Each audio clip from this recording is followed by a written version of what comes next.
없는 사랑이시군요. 여러분, 하나님은 우리보다 앞서가시며 그 하나님을 나의 두 피난처 두려워하지 마십시오. 여호와 하나님의 책권이 있습니다. 에스라 9장 1절에서 6절 말씀을 본문으로 영적 갱신이라는 제목으로 은혜를 나누도록 하겠습니다. 갱신은 새로워지는 것을 의미합니다.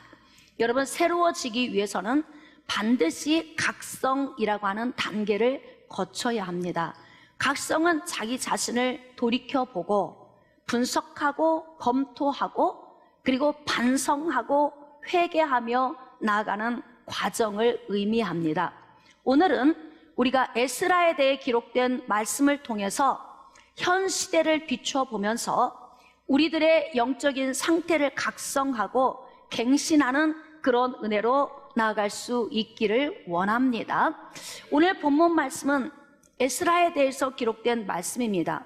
여러분, 에스라는 바벨론 포로민에서 예루살렘으로 귀환한 사람입니다. 에스라는 성경에 능통한, 즉 율법에 익숙한 자로서 그는 학자입니다. 에스라를 하나님께서 성령의 능력으로 감동시키고 그를 예루살렘으로 투입시킬 때는 하나님의 목적이 있으셨겠죠. 하나님의 목적은 에스라를 통해서 이스라엘 백성들의 영적인 상태를 갱신시키기 위함이셨습니다. 에스라가 지금 예루살렘에 도착했을 때 방백들이 에스라에게 나왔습니다.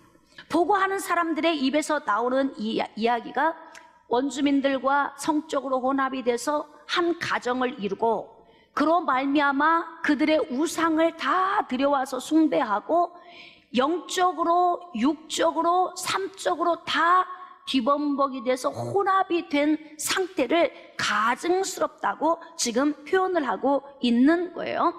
자, 방백들과 고관들이 이 죄에 더욱 으뜸이 되었다. 이 말인즉슨 지도자들이 더 이 부분의 죄에 더 깊이 빠져 있기 때문에 지금 예루살렘, 즉 남유다를 회복시킬 만한 사람이 있다, 없다? 없다는 거예요. 여러분, 지도자들이 백성보다 더 타락하게 되면 반드시 그 땅은 무너집니다.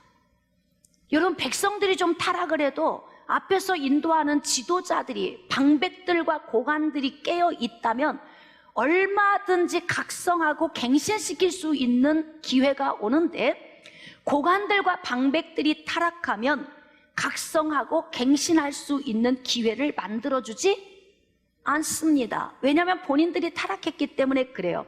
그래서 자신들을 합리화시키기 위해서 본인들 스스로의 죄악된 이 삶의 상태를 죄처럼 보게 하지 않는 거죠.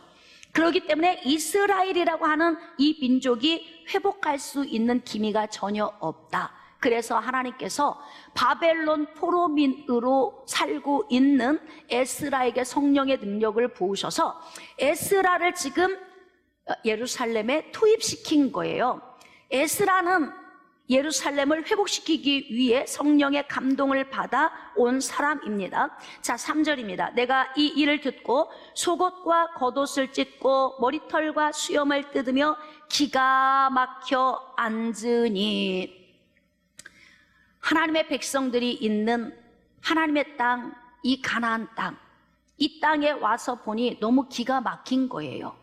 왜 기가 막히냐면 지금 에스라가 이야기할 때는 우리 조상들의 때로부터 오늘까지 죄가 그치지 않고 심하다고 이야기를 하고 있어요. 이 문제 때문에 에스라는 속옷과 겉옷을 찢으며 하나님 앞에 회개하며 눈물을 흘리며 기도하고 있습니다. 여러분, 우리 한번 고민해 봅시다. BC 1406년에 가나안 땅을 정복하기 시작했어요. 지금 에스라는 BC 458년에 예루살렘으로 귀환해 왔습니다. 약 계산해 보니까 거의 1000년 정도 지났더라고요. 그런데 에스라가 지금 통탄하며 옷을 찢으며 울고 있는 이유는 조상들 때부터, 가나안을 정복하기 시작한 때부터 하나님의 말씀을 어기고 그 말씀을 뒤로 하고 난 후에 이들이 원주민들과 통혼하며 죄 가운데 살았던 그 세월의 수를 세워보니까 1000년이라고 하는 세월이 훌쩍 지난 거예요. 이 세월 동안 중간중간 하나님의 징계의 비를 많이 맞았죠. 북이스라엘이 아수르에 멸망당하고 남유다가 바벨론에 멸망당했습니다. 이런 아픔을 당하고서도 이스라엘 백성들이 고민하지 않고 여전히 무디어진 영적 상태로 죄 가운데 빠져 있는 모습을 보면서 에스라는 기가 막혀 앉아 있다 그래요. 여러분, 지금 에스라의 심정을 우리가 깊이 묵상하면서 이 시대를 우리가 바라볼 수 있어야 합니다. 왜냐하면 우리는 하나님의 백성들이고 또 우리는 기도하는 사람 아닙니까? 우리는 하나님의 말씀을 우리 삶의 법으로 준행하며 사는 자들이기 때문에 지금 에스라의 이 심령을 우리가 깊이 묵상하면서 우리도 이 시대를 향하여 고민하고 기도하고 금식하고 하나님께 부르짖으며 나가야 할 때인 것을 우리가 깨달아 알 수 있기를 원합니다. 7절 말씀입니다. 우리 조상들의 때로부터 오늘까지 우리의 죄가 심함에 우리의 죄악으로 말미암아 우리와 우리 왕들과 우리 제사장들을 여러 나라 왕들의 손에 넘기사 칼에 죽으며 사로잡히며 노략을 당하며 얼굴을 부끄럽게 하심이 오늘날과 같으니이다. 여러분, 북이스라엘과 남유다가 멸망한 상태에서도 지금까지도 그 죄악이 지속적으로 내려오고 있는 이 상황을 보면서 에스라가 너무 부끄러움을 느끼고 있어요. 자, 그렇다면 아까 9절 말씀에 9장 1절 말씀에서 가증한 일을 해가는데 그 가증한 일이 그들의 딸을 맞이하여 아내와 며느리로 삼아 거룩한 자손이 그 지방 사람들과 서로 섞이게 하는 것이라고 기록하고 있습니다. 여러분, 우리는 아담과 하와 이후에 우리 안에는 죄의 본성이 들어 있습니다. 범죄하고 난 이후에 죄의 본성이 우리 안에 자리 잡고 있기 때문에 이 죄의 본성 안에서 나오는 수없이 많은 죄가 있습니다. 여러분, 이렇게 수없이 많은 죄 가운데에서도 왜 하나님께서 가나안에 들어가거든 이방인의 여인들과 혼합하지 말라고 말씀하셨겠습니까? 이방인들, 즉 아모리 땅은 죄악이 관영한 땅입니다. 그리고 하나님을 알지 못하는 사람들이 살고 있습니다. 그렇기 때문에 그들과 혼합하게 되면 영적으로 무뎌지죠. 그들의 문란한 삶이 이스라엘 백성들 안으로 들어오기 때문에 하나님께서 철저하게 배제하신 거예요. 자, 그렇다면 수없이 많은 죄의 종류 가운데에서 하나님은 성적 혼합에 대해서 이 죄를 어떻게 생각하고 계시는지, 자, 우리 레위기 20장으로 나아가도록 하겠습니다. 구약성경 레위기 20장. 자, 이제 저하고 같이 여러분들이 펜을 들고 부지런히 좀 체크를 해야 할 필요가 있는데, 하나님께서 가증히 여기는 죄의 유형이 여기에 나와 있는데요. 여러분, 우리 이 시대에도 헌법에 준해서 범죄한 사람들을 각자 그 죄의 무게에 맞도록 형벌을 내립니다. 여러분, 대개 우리는 저 사람 사형해야 됩니다, 극형에 처해야 됩니다 라고 외치는 극악무도한 죄가 대부분 어떤 죄입니까? 살인죄죠. 사람을 죽이는 죄입니다. 자, 그런데 하나님은 극형에 처할 죄에 대해서 어떻게 말씀하고 계시는지, 자, 우리 20장 1절부터 나가겠습니다. 1절입니다. 여호와께서 모세에게 말씀하여 이르시되 너는 이스라엘 자손에게 또 이르라. 그가 이스라엘 자손이든지 이스라엘에 거류하는 거류민이든지 그의 자식을 몰렉에게 주면 반드시 죽이되. 자, 밑줄 그으세요. 사형죄에 해당하는 것, 첫 번째, 인신제사를 드리는 것이 사형죄에 해당합니다. 자, 그 다음에 두 번째 6절입니다. 접신한 자와 박수무당을 음란하게 따르는 자에게는 내가 진노하여 그를 그의 백성 중에서 끊으리니, 즉 영적으로 혼합하는 죄를 사형죄에 해당한다고 하나님이 정해 놓으셨습니다. 자, 그 다음에 9절. 만일 누구든지 자기의 아버지나 어머니를 저주하는 자는 반드시 죽일지니. 자, 사형죄는 부모를 저주하는 자에 대해서 하나님께서 지금 사형에 해당한다고 말씀하고 계십니다. 자, 10절입니다. 누구든지 남의 아내와 간음하는 자, 곧 그의 이웃의 아내와 간음하는 자는 그 간부와 음부를 반드시 죽일지니. 사형죄에 해당하는 거예요. 자, 그 다음 11절. 아버지의 아내와 동침하는 자. 자, 12절. 며느리와 동침하는 자. 자, 13절. 여인과 동침하듯 남자와 동침하는 자. 이게 무슨 죄예요, 이게? 동성애죠, 동성애. 우리가 지금 흔히 접하고 있는 동성애. 자, 그 다음 14절. 누구든지 아내와 자기의 장모를 함께 데리고 사는 자. 자, 15절. 남자가 짐승과 교합하는 자. 16절. 여자가 짐승과 교합하는 자. 자, 그 다음 17절. 자매의 하체를 범하는 자. 자, 18절. 월경 중에 여인과 동침하는 자. 19절. 이모나 고모의 하체를 범하는 자. 자, 20절. 숙모와 동침하는 자. 21절. 그의 형제의 아내를 데리고 사는 자. 자, 23절 굉장히 중요합니다. 밑줄 그으며 우리 같이 합독합시다. 시작. 너희는 내가 너희 앞에서 쫓아내는 족속의 풍속을 따르지 말라. 그들이 이 모든 일을 행함으로 내가 그들을 가증히 여기노라. 자, 지금 하나님께서 가증히 여기는 죄에 대해서, 이 죄에 대해서는 반드시 사형에 해당한다고 말씀하고 계시는데, 이 죄의 유형을 크게 굵직하게 정리를 해보니까 처음, 자, 첫 번째 인신제사 드리는 죄, 두 번째 영적으로 혼합하는 죄, 세 번째 부모를 저주하는 죄, 네 번째 성적으로 범죄하는 죄. 이 죄가 사형에 해당하는 죄라는 거예요. 여러분, 우리가 지금 지키고 있는 실정법에 비교하면 하나님의 법은 조금 다르죠. 여러분, 그 가운데에서도 굉장히 많이 나열해 놓은 것이 바로 뭐냐면 성적 범죄에 대한 죄입니다. 그 가운데에서도 우리가 지금 이 시대에 비추어 보자면 우리가 가장 요즘 많이 고민하고 아파하고 기도하고 있는 동성애에 관한 부분이 지금 우리에게 더 확연하게 들어오고 있습니다. 자, 13절. 누구든지 여인과 동침하듯 남자와 동침하면 둘 다 가증한 일을 행함인즉 반드시 죽일지니 자기의 피가 자기에게로 돌아가리라. 여러분, 지금 하나님께서 사형에 해당한다고 나열해 놓으신 이 부분에 대해서는 이것을 죄로 간주하고 있습니다.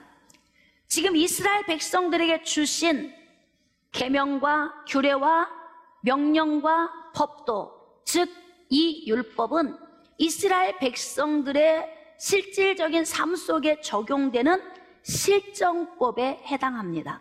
그래서 이 법에 준한 죄를 범하면 이 법에 해당한 형벌을 받게 되는 거예요. 사랑하는 성도 여러분, 왜 하나님께서는 이렇게 성적으로 이방인과 혼합하거나 성적으로 하나님의 질서를 무너뜨리는 이러한 혼합에 대해서 왜 이렇게 단호하신가? 여러분, 하나님이 주신 이 율법이 우리에게 불편한 문제일까요? 여러분, 우리를 위한 것입니다. 우리가 복된 삶을 살고 행복한 가정을 이루며 그로 말미암아 하나님이 주신 그 존엄한 인생의 삶을 누리게 하기 위해서 하나님이 이스라엘 백성들에게 율법을 주신 것입니다. 그래서 이 율법은 이스라엘 백성들에게는 실정법이 되고, 이 실정법에 준해서 범죄한 자들을 형벌에 처하게 되는 것입니다.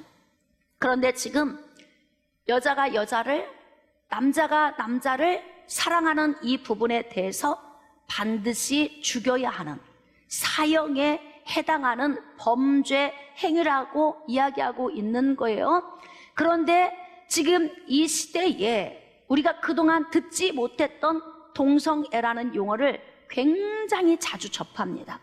여러분 인터넷 들어가도 엄청나게 많은 자료들이 올라와 있어요.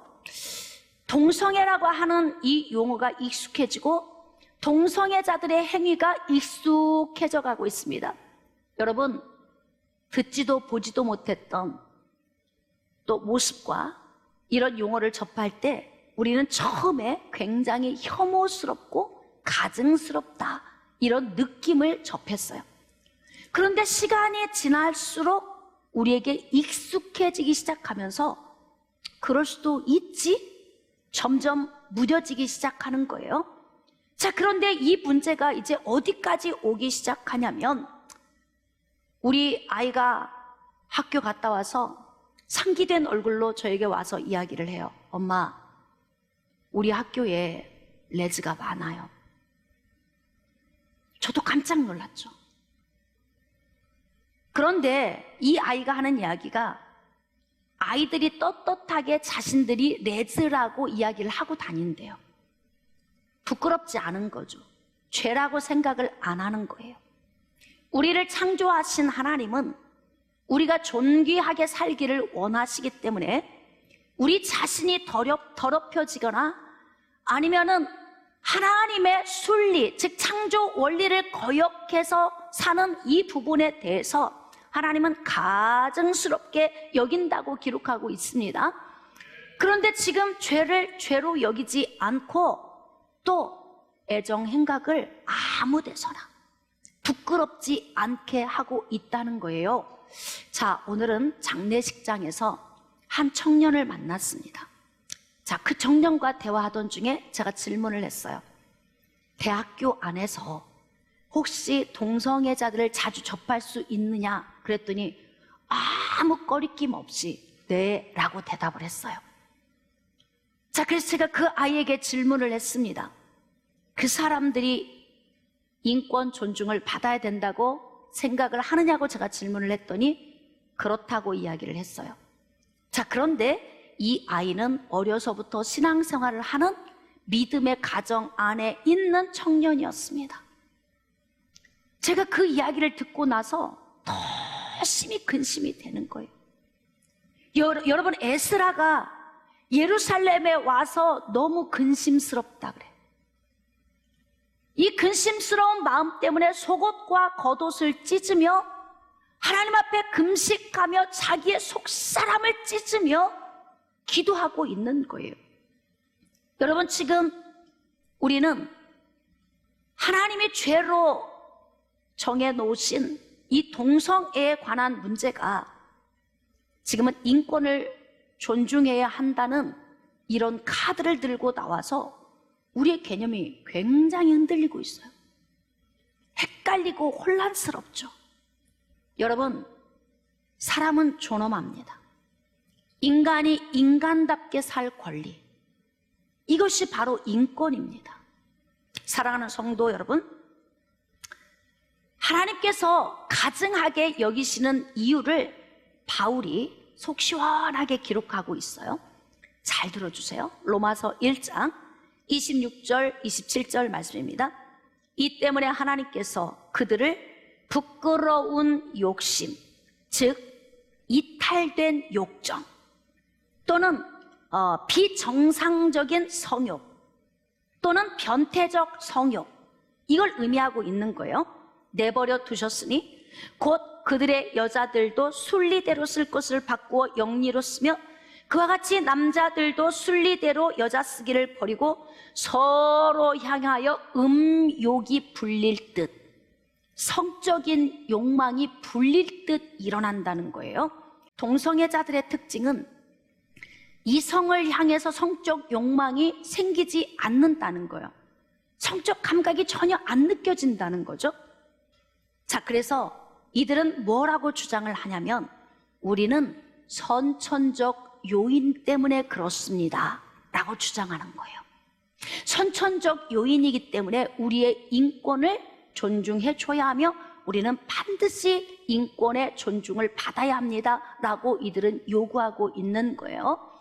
여러분, 제가 아이를 셋을 키우면서 저는 하나님의 창조를 확실히 믿고 신뢰하는 사람입니다. 대개 아이들이 태어나면 돌이 오기 전에 이 베넷머리를 다 밀어주죠. 자, 왜 밀어줘요? 베넷머리를 다 밀어주는 이유가 뭐예요? 머리카락이 잘 나오도록 밀어주는 거예요. 그런데 저는 아이들을 셋을 낳아 키우면서 창조의 하나님을 100% 신뢰한 거예요. 하나님은 절대로 불완전하게 창조하지 않는다.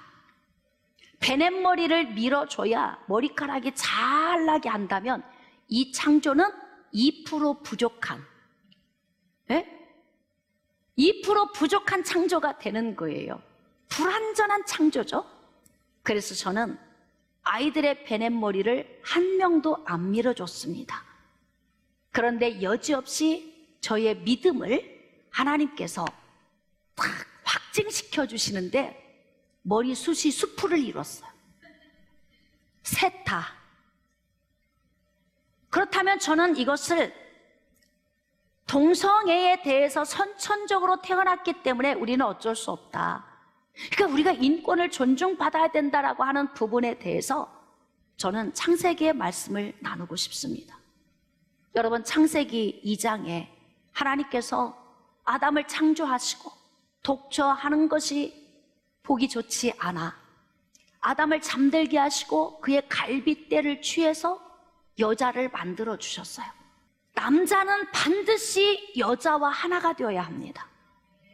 남자와 여자가 하나가 될 때 하나님은 어떤 목적성을 이루시냐면 창세기 1장 28절에 주신 위임의 복, 그 복 가운데서 첫 번째, 생육하고 번성하고 충만한 복.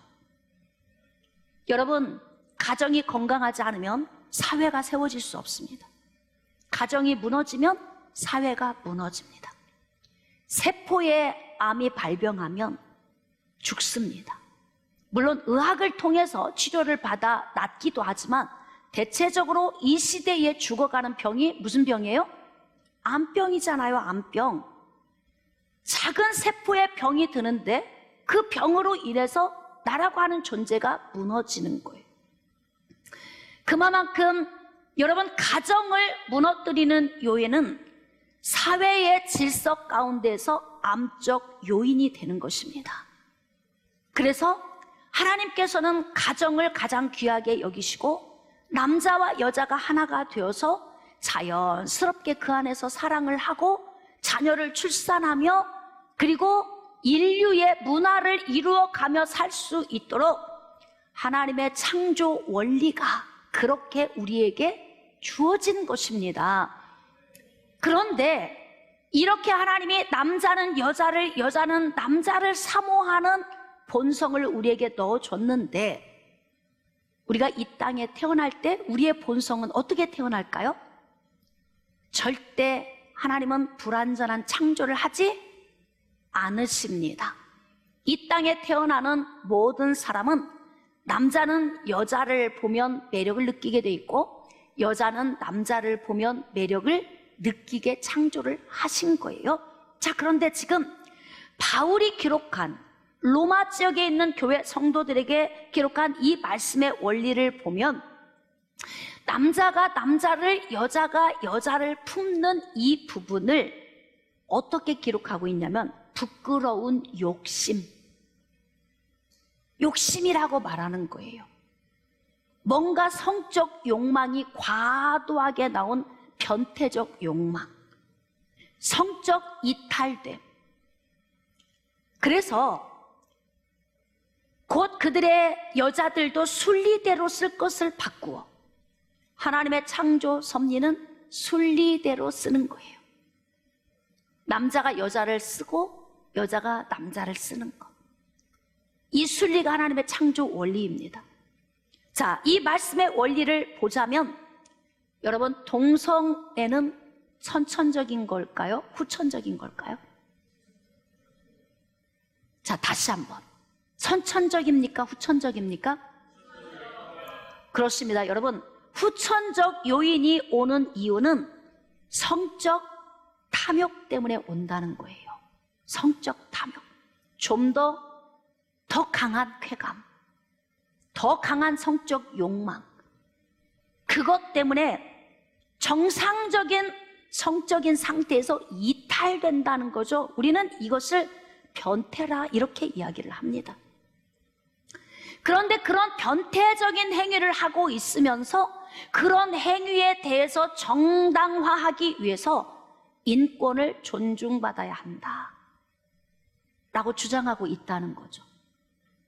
그래서 지금 이 시대가 굉장히 개념이 헷갈리고 혼란스러운 거예요. 그래서 남자가 남자와 더불어 부끄러운 일을 행하여, 여러분, 하나님의 성령에 의해 감동되어 기록된 성경 말씀은 하나님이 주신 말씀입니다. 그런데 천지를 창조하신, 즉 인간을 창조하신 하나님께서는 동성애에 대해서 부끄러운 일, 수치스러운 일, 가증스러운 일이라고 기록하고 있습니다. 깨달아지시면 아멘. 그런데 우리가 지금 에스라처럼 우리 자신을 찢고 고통스러워야 하는 이유가 바로 지금 이런 문제가 우리 가정 안에까지 들어왔다는 거예요. 여러분, 학교 안에서 아이들이 지금 동성 커플들이 굉장히 많이 이루어지고 있다는 거죠. 이게 다 누구 집 아이들이에요? 내 아이 아니어서 괜찮은 거예요? 에? 지금 우리의 가정 안으로 다 들어왔어요. 그렇다면 우리가 좀 고민할 필요가 있습니다. 아까 에스라는 조상으로부터 내려온 죄가 가나안 땅에 들어와서 이방인과 혼합하고 그로 말미암아 가증스러운 행동을 했던 그 기간이 1000년이 다 되어가는 이 시점에도 여전히, 그리고 지금 에스라가 더 통탄하는 이유는 북이스라엘과 남유다가 가증스러운 문제 때문에 멸망당했음에도 불구하고, 그럼에도 불구하고 여전히 지금까지도 이 가증스러운 일을 뽑아내지 못하고 분리하지 못한 이 부분 때문에 굉장히 고통스러워하고 있는 거예요. 여러분, 지금 동성애에 대한 이런 문제가 이슈화된 것이 불과 몇 년 되지 않아요. 이게 세월이 가면 갈수록 우리는 어떤 문제를 만나냐면 이스라엘 백성들이 만난 문제를 우리도 똑같이 만나게 될 거예요. 그래서 우리는 지금 긴장하며 기도해야 할 때입니다. 우리의 자녀들을 지켜야 합니다. 여러분, 지금 학교 안에서 이 아이들이 어른들 흉내를 내고 있어요. 제가 한번 여러분에게 질문해 보겠습니다. 이 아이들이 성년들이 하고 있는 행위를 본 적이 없다, 동성애에 대해서 본 적이 없다면 이 아이들이 그런 일을 행하고 있을까요? 행하지 않았겠죠. 학습된 거예요. 이게 지속적으로 학습되면 처음에는 혐오스럽고 가증스러운 것이 반복적으로 보게 되면 아무렇지 않게 되는 거예요. 그래서 이 아이들은 처음에는 호기심으로 접근했다가 어둠이 그 안에 함께 그들을 미혹하게 되면 거기에서 성적 탐욕이 일어나고 거기에서 성적 쾌감을 느끼면서 거기에서 헤어나올 수 없는 문제가 발생되기 시작합니다. 지금 이렇게 점점 우리 아이들의 삶이 죄 가운데 노출되어 가고 있습니다. 여러분, 이 문제는 부모 세대의 죄악 때문에 자녀들의 삶이 꺼져가고 있는 것입니다. 부모 세대인 우리가 회개해야 합니다. 여러분, 조상 때부터 내려온 것이 천년이 걸리도록 이 죄의 문제가 해결이 안 된다는 거예요. 무뎌진 거죠. 처음에는 가나안 땅에 들어와서 보니까 남자가 남자를, 여자가 여자를 끌어안는 거 보면서 혐오스럽고 가증스러웠을 거예요. 그런데 자주 접합니다. 빈도수가 잦아집니다. 그러면서 혐오스러움이 점점 무뎌지면서 호기심이 생기기 시작하죠.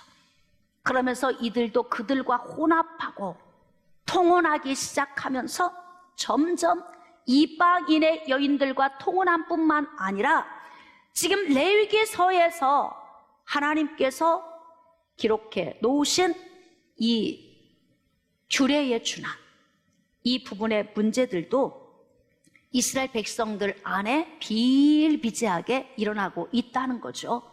지금 이렇게 심각한 문제가 일어나고 있는데 방백들과 고관들이 이 죄에 더욱 으뜸이 되었다, 그렇습니다. 여러분, 동성애자들이 인권 존중을 요구한다면 그 부분에 대해서 방백들과 고관들은 고민해야 합니다. 과연 이 일로 인해서 앞으로 오게 될 여파가 무엇일까? 그렇죠?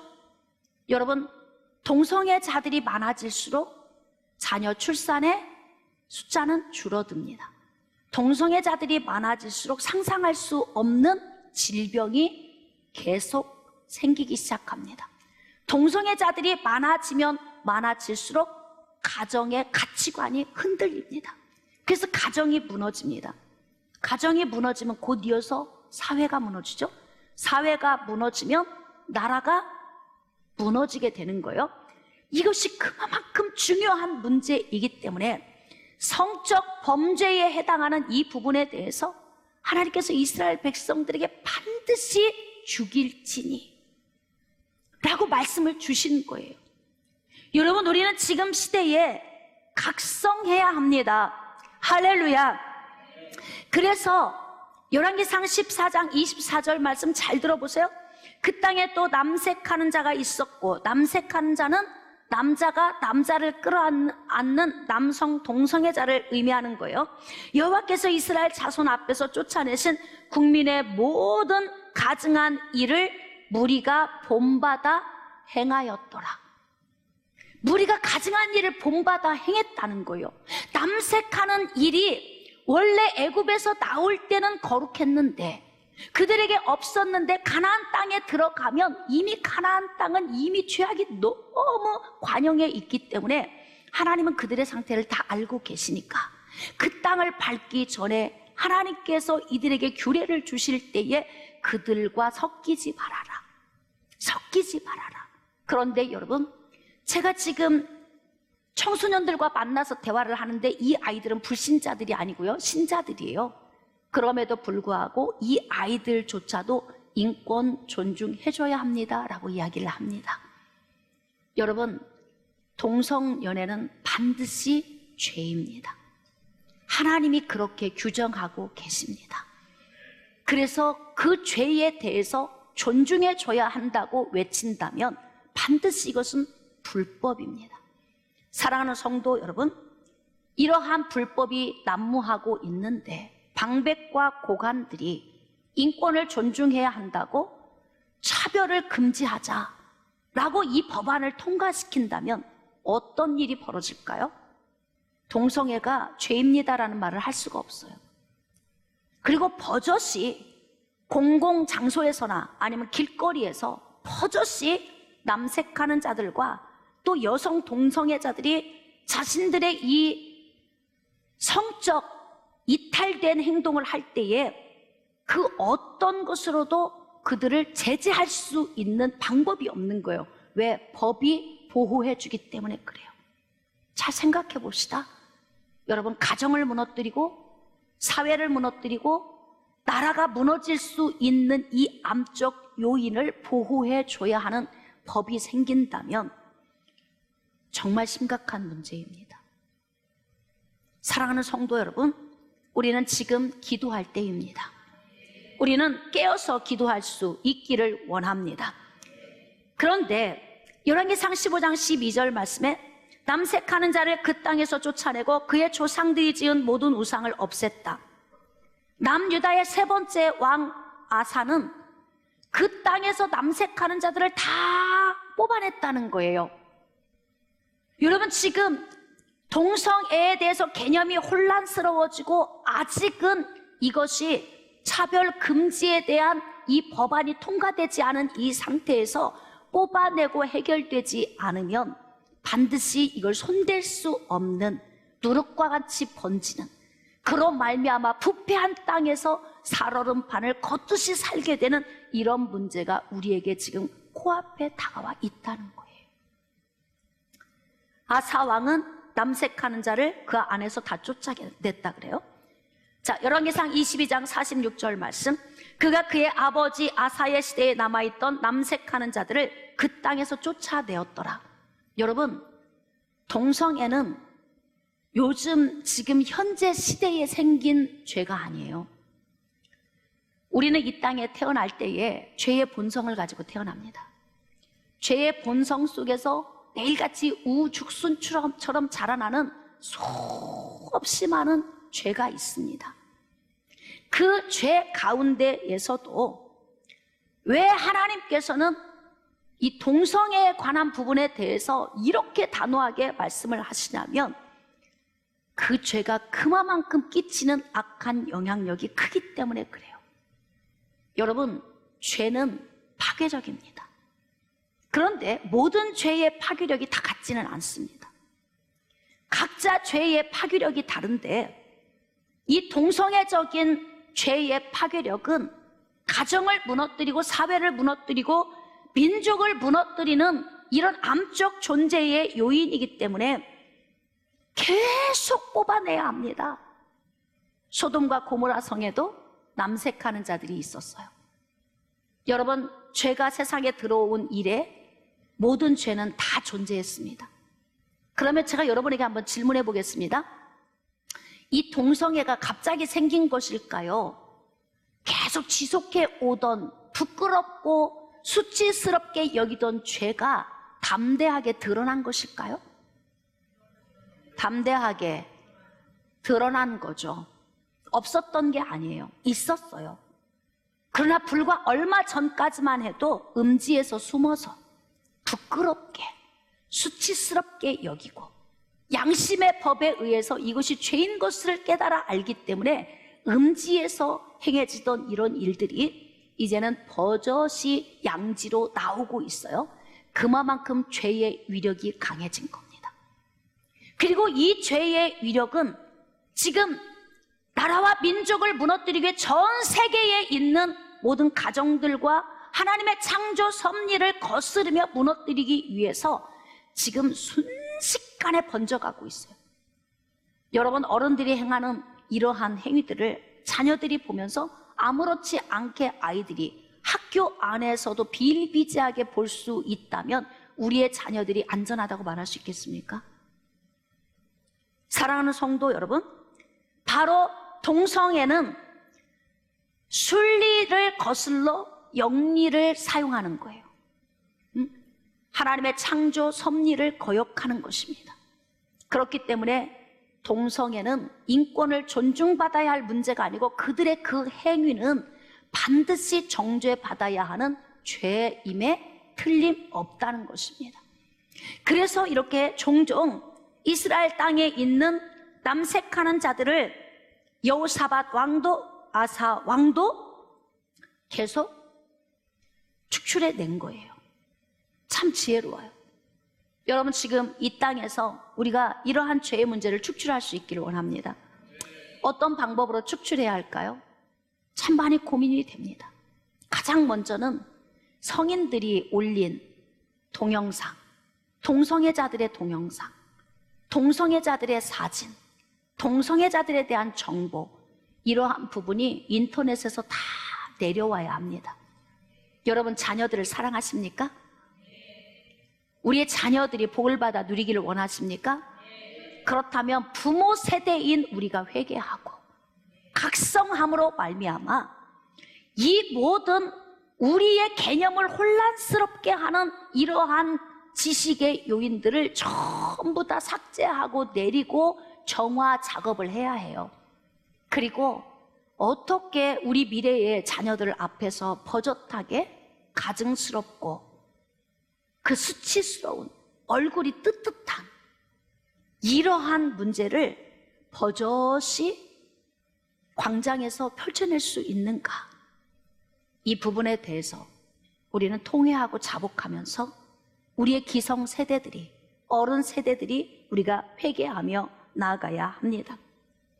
8절 말씀입니다. 이제 우리 하나님 여호와께서 우리에게 잠시 동안 은혜를 베푸사, 그래도 하나님께서는 이렇게 천년 동안 계속해서 죄가 내려오고 있지만 이들을 통해서 예수 그리스도를 보내줘야 하는 하나님의 계획이 있기 때문에 하나님은 그 가운데서 은혜를 베푸셔서 얼마를 남겨두어 피하게 하신 우리를 그 거룩한 처소에 박힌 목과 같게 하시고, 여러분, 바벨론으로 끌려간 이 포로들에 대한 하나님의 계획이 남겨놨다, 그렇게 기록하고 있어요.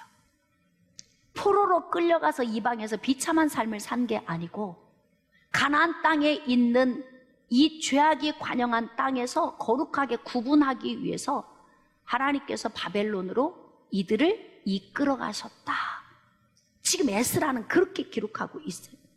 그 남겨둔 자들 가운데에서 에스라 자신이 거기에 포함되어 있어요. 그래서 그 거룩한 처소에서 바뀐 목과 같게 하시고, 우리 하나님이 우리 눈을 밝히사 우리가 종노릇하는 중에서 조금 소생하게 하셨나이다. 우리가 비록 노예가 되었사오나 우리 하나님이 우리를 그 종살이하는 중에 버려두지 아니하시고 바사 왕들 앞에서 우리가 불쌍히 여김을 입고 소생하여 우리 하나님의 성전을 세우게 하시며 그 무너진 것을 수리하게 하시며 유다와 예루살렘에서 우리에게 울타리를 주셨나이다. 자, 10절 말씀 우리 밑줄 긋고 합독합시다. 시작.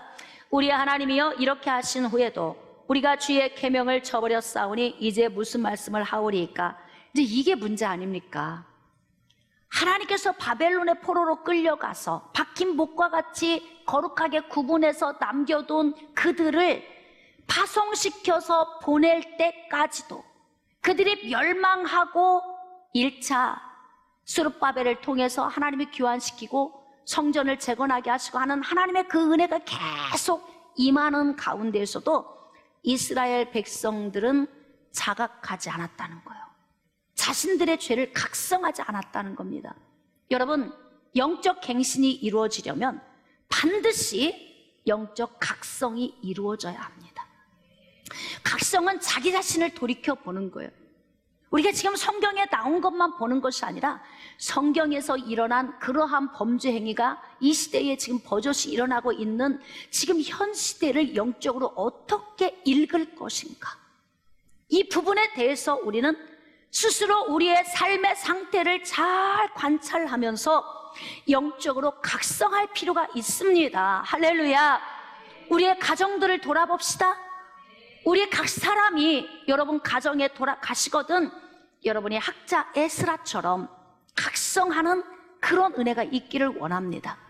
여러분의 사업장, 여러분의 직장, 또 우리 교회, 또 우리가 살아가는 모든 움직이는 영역 가운데에서 우리는 우리 자신을 한번 돌이키고 각성해 보면서 우리 시대의 현 주소, 우리의 자녀들이 동성애에 노출되어 있고 호기심으로 때로는 실질적으로 어른들 흉내를 내다가 성적 탐욕에 빠져서 탐닉하는, 성적으로 이탈된 문제를 발생시키는 이 부분에 대해서 우리는 정말 긴장하고 나가야 한다는 거예요.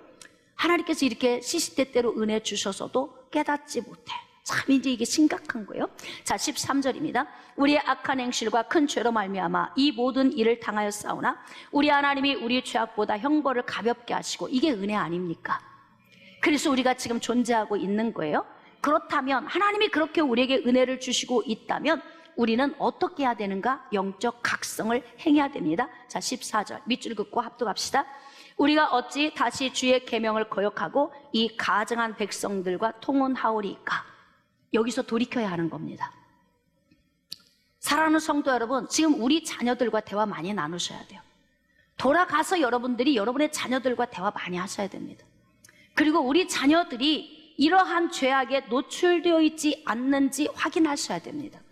그리고 아이들에게 하나님의 말씀을 가르쳐야 합니다. 그런데 지금 우리가 어찌 다시 주의 계명을 거역하고 가증한 백성들과 통혼하겠습니까? 유턴하겠다는 거예요. 회개하고 돌아서겠다는 겁니다. 이게 영적 각성입니다. 이 영적 각성이 있을 때에 반드시 영적 갱신이 일어납니다. 여러분 10장 1절입니다. 에스라가 하나님의 성전 앞에 엎드려 울며 기도하여 죄를 자복할 때에, 지금 각성하고 있죠. 회개하고 있습니다. 많은 백성이 크게 통곡함에 여러분 에스라 한 사람으로 인하여서 이스라엘 백성들에게 이 은혜가 계속 전염이 되고 있어요. 그래서 한 사람의 이 회개하는 기도가 이스라엘 백성들에게 퍼지고 이스라엘 백성들이 모여서 함께 하나님 앞에 자복하고 회개하며 나아가고 있습니다. 이스라엘 중에서 백성의 남녀와 어린아이의 큰 무리가 그 앞에 모인지라. 여러분 모일 때 어린 아이도 다 모여야 합니다. 이 회개하는 자리에 우리의 자녀들도 동참시켜야 합니다. 할렐루야. 반드시 저는 여러분들이 여러분의 가정과 여러분이 처한 곳에서 학자 에스라 같은 영향력을 끼쳐 주시기를 부탁드립니다. 2절입니다. 엘람 자손 중 여히엘의 아들 스가냐가 에스라에게 이르되 우리가 우리 하나님께 범죄하여 이 땅 이방 여자를 맞이하여 아내로 삼았으나, 자 거기 밑줄 그읍시다. 이스라엘에 아직도 소망이 있나니. 할렐루야. 우리는 소망이 있습니다. 좌절하지 맙시다. 절망하지 맙시다. 우리 자녀들을 죄악에서 구출해야 합니다. 성적 이탈, 성적 범죄에서 우리의 자녀들이 구분된 삶을 살 수 있도록 우리는 반드시 영적 각성의 이 과정을 거쳐야 한다는 거예요.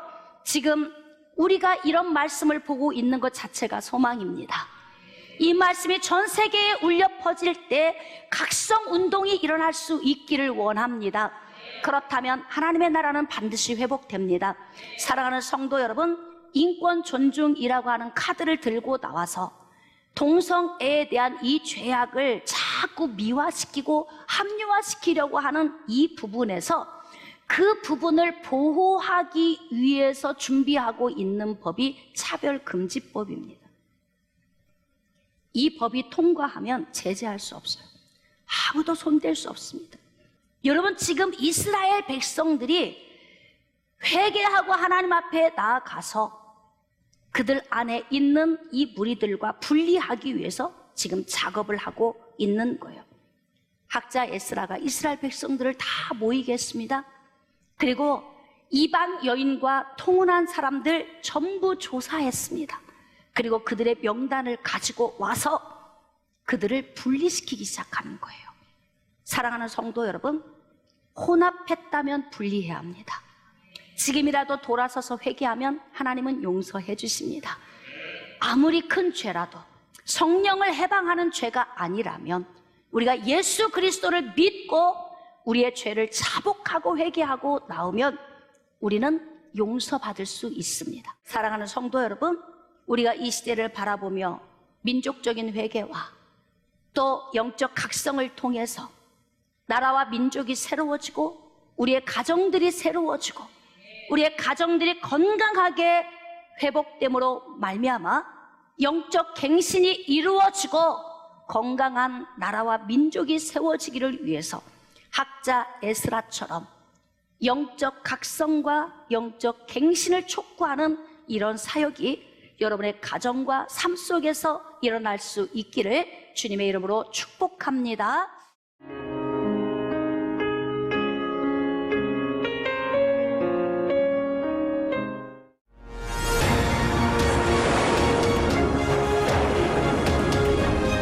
희생하는 사랑, 조건 없는 사랑을 소유합니다. 여러분, 하나님은 우리보다 앞서가시며 그 하나님을 나의 도움, 피난처 두려워하지 마십시오. 여호와 하나님의 재편이 있습니다.